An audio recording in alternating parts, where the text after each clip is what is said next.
Hey everyone, I'm so happy to be sharing my Indigenous background with you. I'm so proud of my heritage and I can't wait to explore more Indigenous culture with you today. Hi, I'm Robbie. Hi, I'm Susie. Hi, I'm Miss Carly, the teacher. It's time for Hometime with Robbie and Susie. I have hands. I have hands. Watch me clap. Watch me clap. Oh, what a miracle am I have feet. I have feet. Watch me stand. Watch me stand. Oh, what a miracle am Oh, what a miracle. Oh, what a miracle. Every little part of me. I'm something special, so very special. There's nobody quite like me.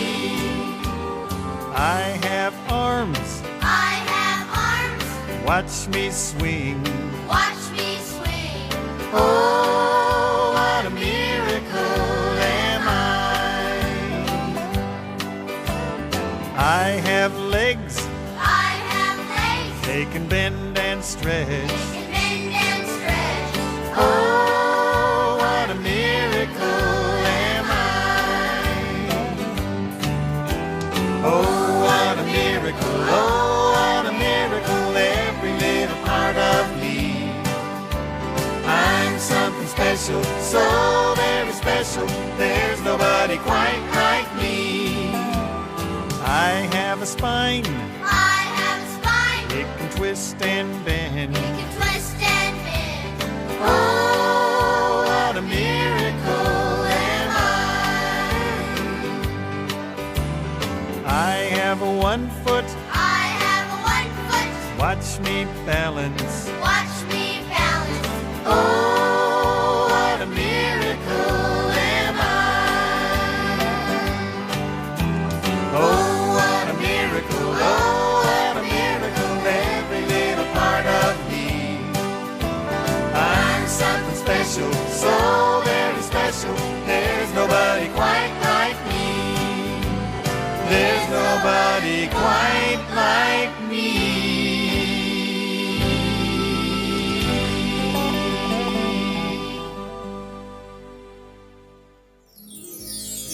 Today, as we are learning about native Australian plants, I have some here to show you as well, and then we're going to sing about them.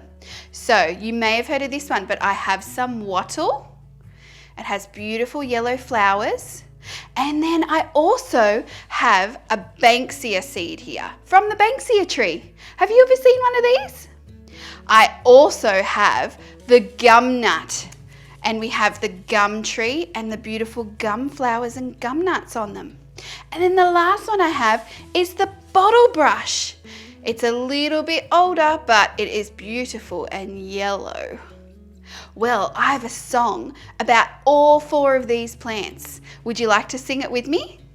Okay, it goes like this. Here we go round the wattle tree, the wattle tree, the wattle tree. Here we go round the wattle tree on our afternoon bush walk. Okay, do you remember the next one? That's right, it's the banksia. Okay, you ready? Here we go round the banksia bush, the banksia bush, the banksia bush. Here we go round the banksia bush on our afternoon bush walk. Can you remember the third one? That's right, the gumnut tree. Okay, ready to go again? Here we go round the gumnut tree, the gumnut tree, the gumnut tree. Here we go round the gumnut tree on our afternoon bush walk. Oh, that's 3. Can you remember the 4th one? So we had the wattle tree, the banksia tree, and the gumnut tree. Do you remember the last one? That's right, the bottle brush tree. Okay, you ready to sing the last bit? Here we go round the bottle brush tree, the bottle brush tree, the bottle brush tree. Here we go round the bottle brush tree on our afternoon bush walk. Oh, I love that. Maybe you can go for a bushwalk and try and find all 4 banksia, gumnut, wattle and bottle brush trees. Have fun searching for them.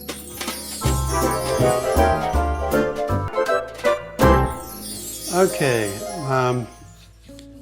Uncle Russ is going to also tell you a story, and this story is it's called Bilinga, the magpie. We call the magpie Bilinga up home there, and it's a local story. It's a Dreamtime story, and by the way, Dreamtime stories is like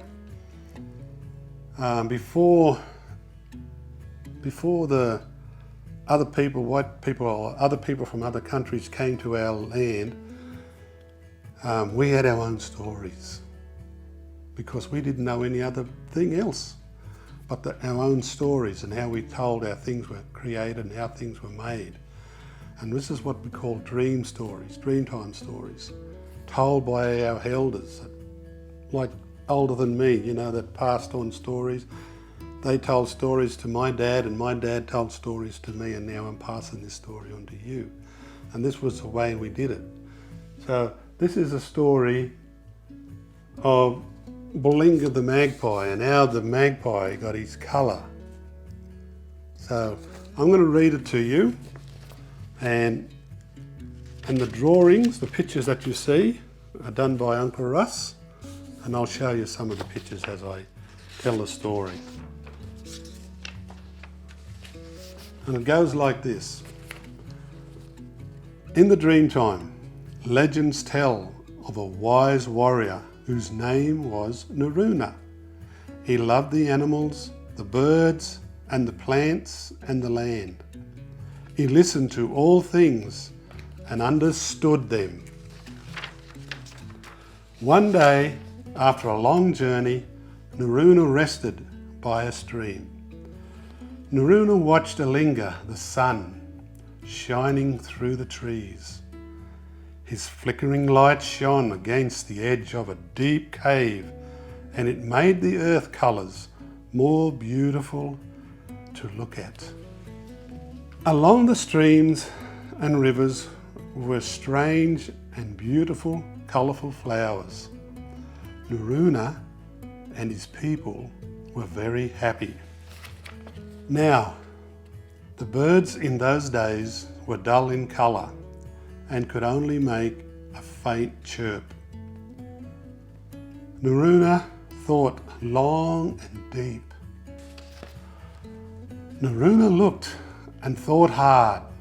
He decided to paint the birds in these colours, just like the beautiful flowers.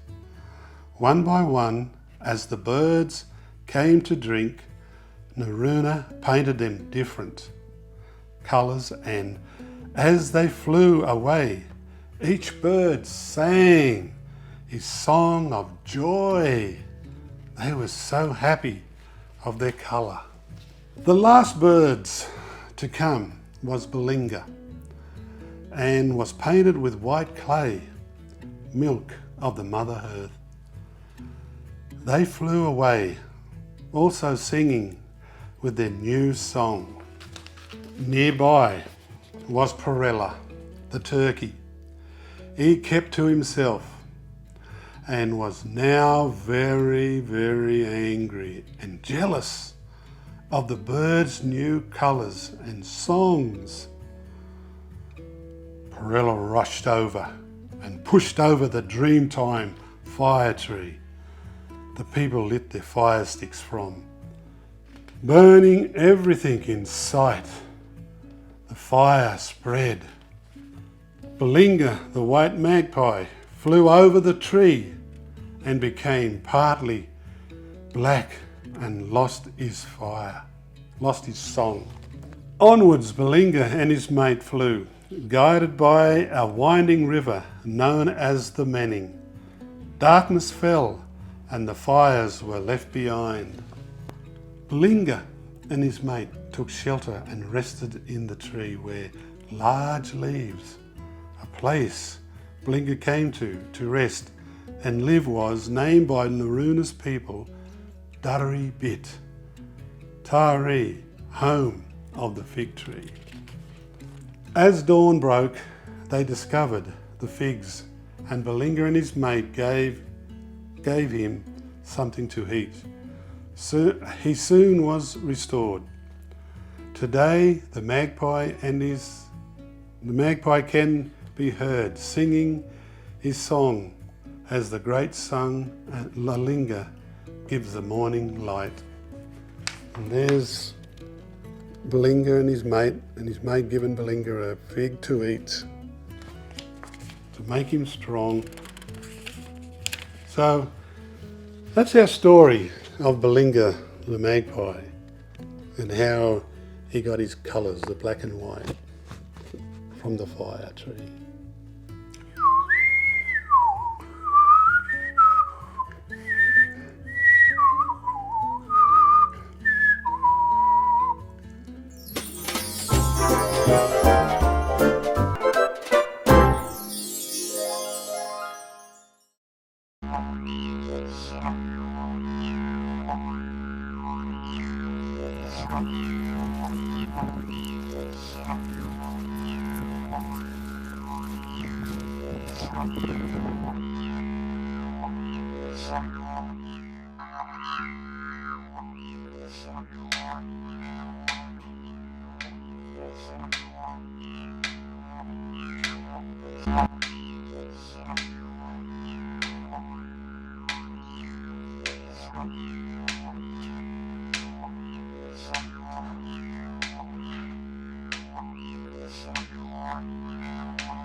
I'm so excited. I have picked all these beautiful wattles and I was hoping you and I, Lauren, could make some beautiful artwork. Would you like to see what we do? I am excited. This looks so beautiful and smells amazing. I love the smell of wattle. Well, what I was thinking was I've got some crayons and some textures for you and some paint over here, and I was hoping that because you love looking at wattle that you might be able to watch the wattle, see what they feel like and see if you could draw it. Oh, I would love to do that. I'm really excited. Yeah? And what are you going to do, Anna? Well, I am not sure yet. There's just so many amazing pieces of wattle here. Do you know there is 1,000 different types of wattle in the whole of Australia? And there's even wattle that lives in other countries. So this morning I went for a little walk near my house, not in the bush because you're not allowed to pick flowers in the bush, but I went close to there and I found only 4 different types. Would you like to see them? This one is the spikiest one and it has these little tiny pieces of wattle down here. Can you see that? But it's very, very pointy and they're all along here ready to bloom. And then there is this one. Now there was a lot of this one which hadn't bloomed. Can you see all these and they're ready to bloom? It's getting warmer and warmer in the day so they can bloom. But I found one, I'm so excited. And look at these like bottle brushy kind of wattle flowers. And they've got really long, long leaves, unlike the spiky leaves. Oop.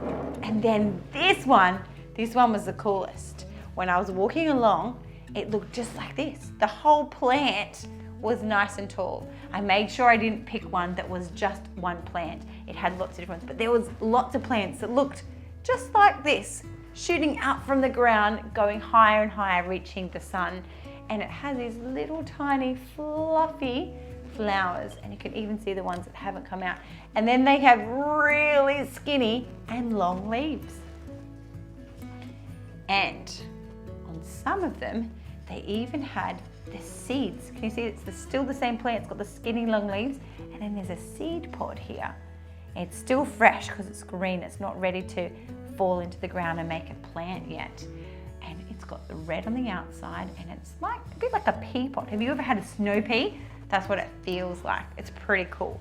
So I was thinking I might be able to use some of these to paint with and see how I go. Not use a paintbrush, but use a leaf to paint with. And then there's the really cool fluffy ones over there as well that we found. But let's see how we go with painting one of these leaves. How are you going, Lauren? I'm going really well. I'm having so much fun exploring all the different types of wattle. Yeah. And I've actually picked up 3 different types of leaves, and as you can see, they are all very, very different, and they actually feel different as well. This one here is a smaller one, and as you can see, it's rounder, and this belongs to this beautiful wattle here with the big fluffy like pom-poms on it. And as I touch it, it's actually fluffy. It's actually velvety and soft and fluffy.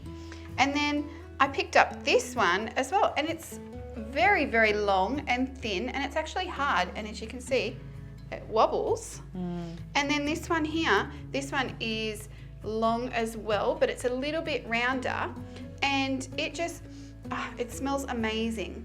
And so what I thought I'd do is I'd actually try and draw each leaf, and then I'm going to put my wattle around it. So I got this one and I traced it. As you can see here, I put the leaf on and it completely matches like this, and I traced around it, and then I looked really closely at the leaf, and there's lines through it, and so I drew some lines through the leaf so it looks almost exactly the same. Wow. And then this one here, I decided instead of tracing it, I was going to look closely at the leaf and draw the shape of the leaf freehand. And as you can see, it looks very similar as well. And then this one here, this one's really long, so I'm going to just draw a very long leaf freehand. So I might just put it and draw it next to it so I can get the same length. So drawing long, long, long, long, long right beside it, like that. And even with just one line, it looks like the leaf. And so I'm going to draw a few more leaves, and then I'm going to use brown to do some branches, and then I think I might use some cotton tips to paint some beautiful wattle, because as you can see here, the wattle is round and fluffy, and I thought if I dipped my cotton tip in and put a dot on, it would look like wattle. So I'm really excited to create and try and imitate what beautiful wattle we have here on the table. How are you going, Anna? Well, I'm giving it a go. I started with painting my leaf and putting the imprint on, but then it stuck on. So I just decided to make a collage. I'm not really even sure what I'm going to do, but I just love creating with this beautiful wattle. One of the leaves I found has been eaten by an insect, and I know that stick insects, have you seen stick insects? They only eat wattle. So if you find a wattle tree, there's a good chance there'll be a stick insect on there. And remember, there's 1,000 different types of wattles in the whole of Australia, so there's many places those stick insects can be hiding. I also found this piece of wattle that hasn't bloomed yet, and I'm painting it, and it's making a really cool pattern when I roll it on my piece of paper. Would you like to see? Like making a splattery mess. I like it. Looks a bit like the fluffy wattle. I love how this one's really bright, and then this one's a different color, and then this one's even another different color. And these ones, they're light as well. They're so fluffy on a spiky one. I wonder what would happen if I painted with the spiky leaves. Let's see. Be careful, because they can hurt me. Okay, so I have my leaves all done, all the different types of leaves, the round long one, the short round one, and the one that looks like a stick, just like that. So now I'm going to be looking at the different types of wattle and trying to imitate them on each type of leaf. So this one is the round wattle. So I'm going to get my cotton bud and I'm going to dab some wattle just like this. Do you think it looks the same? I think so. I'll add a few more so that we can fill our branch with wattle. As you can see, all this has so much wattle on it. Just going to use some more paint if that's okay. Please do. So you can explore in many different ways. I'm using a cotton tip, but I also have a stick here that I'm going to try as well to see if it's going to create a dot, a different type of dot. Oh, that just creates a bit of a smaller one because wattle has large ones and then also small ones as well. So you can try and use sticks, or you can use some matchsticks or cotton tips or other skewers that you have, maybe the end of a paintbrush. So many different ways to explore and make wattle. Well, all the splattering made me think of all of the caves that I've seen with handprints. First Australians have been putting handprints in their cave and they splatter when they put all the paint in their mouth and go around their hands. So I was thinking that this wattle could make a handprint. Wow. It's fun to experiment. You never know what you're going to make. So this one here has more bunched up wattle. So more dots that aren't as long, but they're a bit closer together. They're a bit of a different colour, but I'm going to choose yellow today. Okay, I'm going to lift up my hand and see what's underneath. Oh, it didn't quite make it, Oh wow, that looks amazing. but a yellow handprint. I wonder what the first Australians used for paint. I think they would have used natural, bits of rock or clay.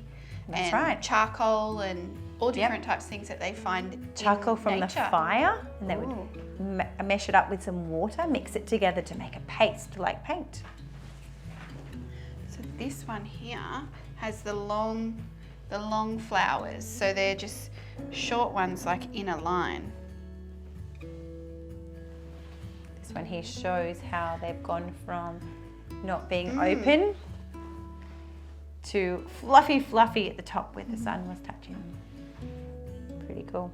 Make sure all my paint is there. I've made some lines, wattle lines, Perfect. and I'll show you all the different types of wattle. So we have the fluffy ball ones here, and then we have the clustered ones, and then we have the ones that are in short, small lines. There are so many different wattles. I wonder what you could find. Maybe you'll go on a bushwalk and have a look at all the beautiful wattles that are around, or maybe there's some at Little Miracles in your yard. I wonder if you could make a leaf collage with what you find, or even you might find a different flower in the bush that you could copy and have a look and see if you could draw it or paint it. We can't wait to see. But thank you for coming and joining us. We loved learning with you today. See you next time. Bye.